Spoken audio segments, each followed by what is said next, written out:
조갑제 TV 시청자 여러분 안녕하십니까? 2019년 8월 9일 오후 4시입니다. 오늘은 1945년 8월 9일 나가사키의 원자폭탄이 떨어진 지 74주년이 되는 날입니다. 8월 6일에 히로시마에서 우라늄 원자폭탄이 터졌습니다. 그러니까 그 사흘 뒤에 또다시 나가사키가 원자폭탄을 맞았습니다. 각 도시에서 10만 명 이상, 합쳐서 20만 명 이상이 원자폭탄으로 죽었습니다. 지금까지도 원자폭탄이 실전에 사용된 유일한 경우입니다. 그러면 왜 나가사키에 원자폭탄이 떨어졌느냐? 이 내막을 살펴보면 정말 불운한 도시가 나가사키입니다. 원래는 고쿠라, 지금은 기타 큐슈라고 합니다. 이 일본 큐슈의 북단에 있는 기타 큐슈, 북구주죠. 북구주가 옛날에는 고쿠라라고 불렸습니다만은 그게 원래는 목표였습니다.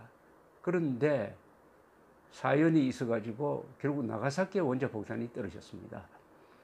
나가사키에는 한국 사람들도 많이 살고 있었고 미군 포로 수용소가 있었어요. 포로 수용소에 있던 수백 명이 이 원폭으로 사망을 했습니다. 이 히로시마, 나가사키의 원폭이 떨어진 과정을 설명드리려면은 이 원자폭탄 개발 과정을 조금 이해를 하실 필요가 있습니다. 원자폭탄의 기본 원리는 아인슈타인의 공식에서 나왔습니다. 아인슈타인이 1905년 지금 스위스의 베른에서 특허국의 기술자로 일할 때입니다. 그때 발표한 것이 특수상대성 이론입니다. 이 특수상대성 이론에 붙어 있는 공식이 E = mc 자승이죠. 이 에너지는 질량 곱하기 C가 이게 바로 빛의 속도입니다. 빛의 속도의 제곱입니다. 어마어마한 숫자죠. 그러니까 그것은 물질이 변환돼 가지고 연쇄 반응을 통해서 에너지로 바뀔 때 엄청난 폭발력이 나온다. 즉 우라늄이 연쇄 분열을 해 가지고 에너지로 바뀐다. 이것이 바로 원자폭탄의 원리가 되고 원자력 발전소의 원리가 되는 거죠. 그런 과정이 천천히 일어나면은 그게 원자력 발전이 되고 한순간에 폭발해 버리면은 원자폭탄이 됩니다. 그런데 흥미로운 것은 아인슈타인은 자기가 만든 이 공식이 원자폭탄 만드는데 악용될 줄은 몰랐습니다. 프린스턴에 있는 연구소에 있을 때입니다. 1939년 무렵이었어요. 이때 프린스턴에 있는 아인슈타인을 찾아온 사람이 있었어요. 프린스턴이라는 자그마한 도시가 있습니다. 프린스턴 대학이 아니고 아인슈타인은 프린스턴 대학이 아니고 프린스턴 대학 내에 있는 유명한 고등과학 연구소의 연구원에 있습니다. 그런데 찾아온 이 유대인 학자였습니다. 헝가리 출신 유대인 학자가 놀라운 소식을 전하는 것이었습니다. 지금 나치 독일이 선생님이 만든 공식을 이용해 가지고 원자폭탄을 만들고 있다. 빨리 미국에 알려야 한다. 이렇게 이야기를 합니다. 그런데 아인슈타인이 무슨 소리냐고 하니까 그 찾아온 헝가리 출신 과학자들이 쭉 설명을 했습니다. 그러니까 그때 비로소 무릎을 치면서 아인슈타인이 아차, 내가 실수를 했구나. 그러면서 어떻게 하면 되겠느냐? 프랭클린 루스벨트한테 대통령한테 편지를 쓰십시오 해요. 우리가 써서는 읽지도 않을 겁니다. 세계에서 가장 유명한 아인슈타인 박사님께서 편지를 써가지고 미국도 원자탄을 개발하도록 해주십시오 해가지고 부탁을 받고 드디어 편지를 씁니다. 그 편지를 받은 루즈벨트 대통령이 즉시 회의를 소집해가지고 원자폭탄 개발을 지시를 합니다. 이게 유명한 맨해튼 프로젝트입니다. 뉴멕시코주의 로스 알라모스에서 연구소를 만들어가지고 거대한 시설을 만들고 거기에 과학자들 다 모아가지고 연구를 거듭한 끝에 드디어 1945년 여름에 실험에 성공을 합니다. 그때 트루만 대통령은 어디 있었느냐? 실험에 성공했을 때 포츠담에서 전우처리 회담을 하고 있었어요. 이때 본국에서 연락이 왔습니다. 원자폭탄 개발에 성공했다.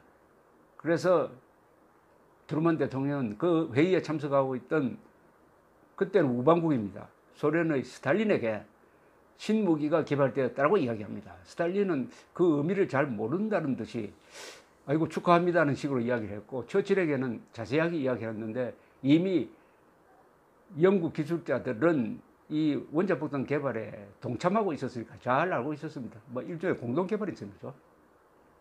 그런데 사실은 스탈린도 원자폭탄을 개발하고 있었습니다, 그때. 그러니까 넌지시 모른 척한 거죠. 트루만의 이야기를 듣자마자 바로 전화를 걸어가지고 원자폭탄 개발을 지휘하고 있던 비밀경찰 총수 베리아에게 독촉을 합니다. 빨리 만들라고. 그래서 1949년에 만듭니다. 4년 뒤에 만들죠. 자, 그러면 이걸 어디에 떨어뜨리느냐 하는 문제가 있었습니다. 그 위원회가 있었어요. 이걸 어디에 떨어뜨릴 것이냐 하는 것을 정하는, 표적을 정하는 위원회. 여기서 중요한 역할을 한 사람이 헨리 루이스 스팀슨이었습니다. 이분은 2차 세계대전 때 미국 전쟁성 장관이었어요. 전쟁성 장관이는 국방장관이 아닙니다. 2차 세계대전 때 미국은 국방부가 없었어요. 국방부가 없었고 육군, 해군이 나눠져 있었습니다. 이 전쟁성 장관은 스팀슨인데 이때 이분이 연세가 78이셨습니다. 아주 존경받는 사람이었어요. 자, 이분이 이제 책임을 지고 어디에 떨어뜨릴까를 결정해야 되는데, 이분이 1893년에 마벨 웰링턴 화이트 씨와 결혼을 해가지고 신혼여행을 일본 교토로 갑니다. 그 교토의 아름다움에 아주 매혹됐던 그 기억이 생생한 사람이었어요. 아주 일본에 좋은 인상을 가지고 있었던 사람입니다. 자, 그러면 어느 도시를 정하느냐? 이렇게 할 때 교토가 제일 먼저 올라왔습니다. 왜냐하면 그때까지 교토는 폭격을 안 했어요. 그런데 스팀슨은 교토를 제외시킵니다. 왜냐하면 교토에 원자폭탄을 떨어뜨리면은 일본 수도로 천년이 있었고, 비록 당시에 천황은 동경에 살고 있었지만은 일본 문화재가 집중되어 있는 것이고, 어떻게 보면 일본의 정신이 모여있는 이 도시를 파괴하고 나서는 절대로 일본 사람들이 마음을 잡을 수가 없다. 일본 통치가 안 된다 해가지고 제어시켜 버렸습니다. 물론 자기가 눈으로 본 교토의 그 아름다움도 이런 결정에 일정한 영향을 주었겠죠. 그래서 히로시마, 고쿠라, 뭐 나가사키, 니이가다 이런 식으로 이제 후보 도시가 결정이 되었습니다. 8월 6일 드디어 히로시마에 원자폭탄이 터졌습니다. 티니안 섬, 지금 사이판 옆에 있는 티니안이라는 작은 섬이 있습니다. 거기서 출발한 B-29였습니다. 오전 8시 15분, 바로 출근 시간이죠. 히로시마 상공에서 폭탄을 투하했습니다. 570m 상공에서 터졌습니다. 적석에서 7만 명이 죽었어요. 후유증으로 더 많이 죽습니다. 자, 이래도 일본이 항복하지 않아요. 만약 이때 항복선언을 8월 7일쯤 했으면 어떻게 됐을까? 8월 7일쯤 항복선언을 했으면 아마 한국은 분단이 안 됐을 가능성도 있습니다. 왜냐? 소련군이 8월 9일 날 만주로 쳐들어옵니다. 그러니까 그 전에 항복을 했더라면은 아마 소련이 참전할 명분이 없어졌겠죠. 참 묘한 인연입니다. 항복을 안 하고 있으니까 드디어 8월 9일 새벽에 소련이 대일선전포고를 하고 물밀듯이 만주로 내려오기 시작했습니다.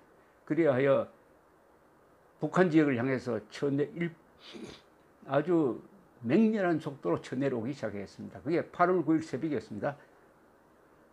8월 9일 오전에 티니안을 이륙한 미군 B-29는 요코하마 상공에서 호위 전투기와 만납니다.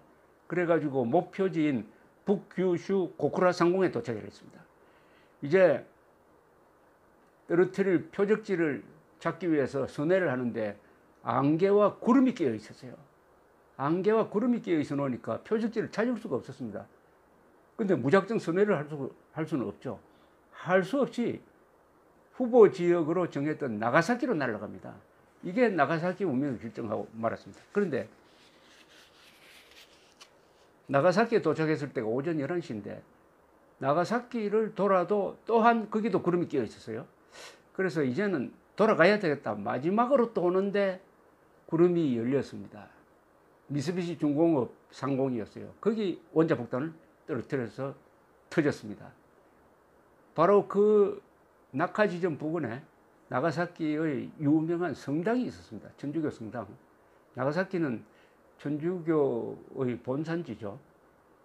그 위에서 터졌습니다. 그 천주교 성당에 많은 사람들이 피난해가지고 있었습니다.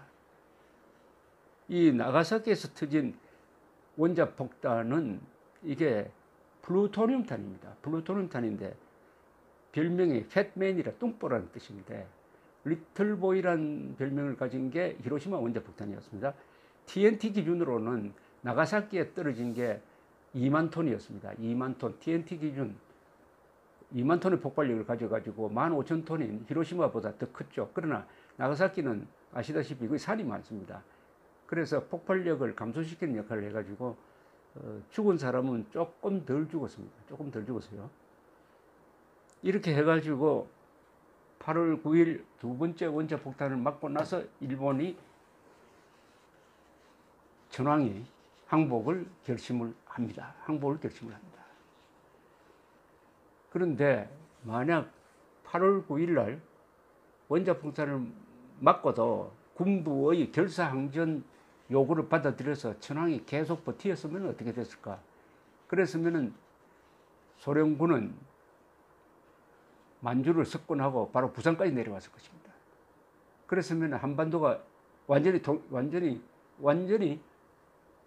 소련 치하로 들어갔고 저는 여러분이나 지금 김정은 밑에서 살고 있을 겁니다. 8월 9일 그렇게 되고 나서 이틀 뒤에 일본이 항복을 결심을 합니다. 그래서 항복하겠다는 통보를 중립국을 통해서 합니다. 그때 항복 조건에 포츠담 선언을 받아들인다고 했는데 포츠담 선언에는 무조건 항복이었습니다. 그러나 일본은 천황제를 유지한다는 것을 전제로 해가지고 항복하겠다 이런 식으로 자기들 멋대로 이 조건을 정했습니다. 이것을 받을까 말까 트루만 행정부에서 당시 루즈벨트 대통령 서관 직후였습니다. 논란이 있었는데 이때도 스팀슨 전쟁성 장관이 천황제를 유지하는 조건으로 항복을 받자 이렇게 또 한 번 일본 편을 들게 되었습니다. 나가사키 가장 불운한 도시. 그러나 스팀슨이라는 전쟁성 장관이 교토를 한번 여행한 그 기억으로 해가지고 교토를 타겟 리스트에서 뽑아준 게 나가사키가 그 후보지에 들어가는 상당히 순위가 높게 들어가는 하나의 계기가 된 것인데 이게 역사가 급히 이렇게 바뀌는 전환기 때는 결정적인 순간 때는 사소한 인연이 많은 사람들의 목숨과 운명을 결정하는 수가 있다는 좋은 예입니다. 그런데 일본 사람들 만났을 때 좀 조심해야 될 일이 있습니다. 한국에서 하는 식으로 일본 사람한테 나가사키 히로시마에 원자폭탄 떨어진 건 잘된 일이다 이런 이야기하면 절대 안 됩니다. 일본 사람은 굉장히 예민합니다. 원자폭탄을 맞았기 때문에. 그래서 이 원자폭탄 이야기를 일본 사람과 할 때는 조심해야 된다는 말씀을 드립니다. 그렇다고 원자폭탄 투하가 잘못되었느냐? 하면은 트루먼 대통령 입장에서는 원자폭탄을 떨어뜨릴 수밖에 없었습니다. 지금도 논란이 있습니다. 원자폭탄을 떨어뜨리지 않고 싸워서 이길 수 없었느냐?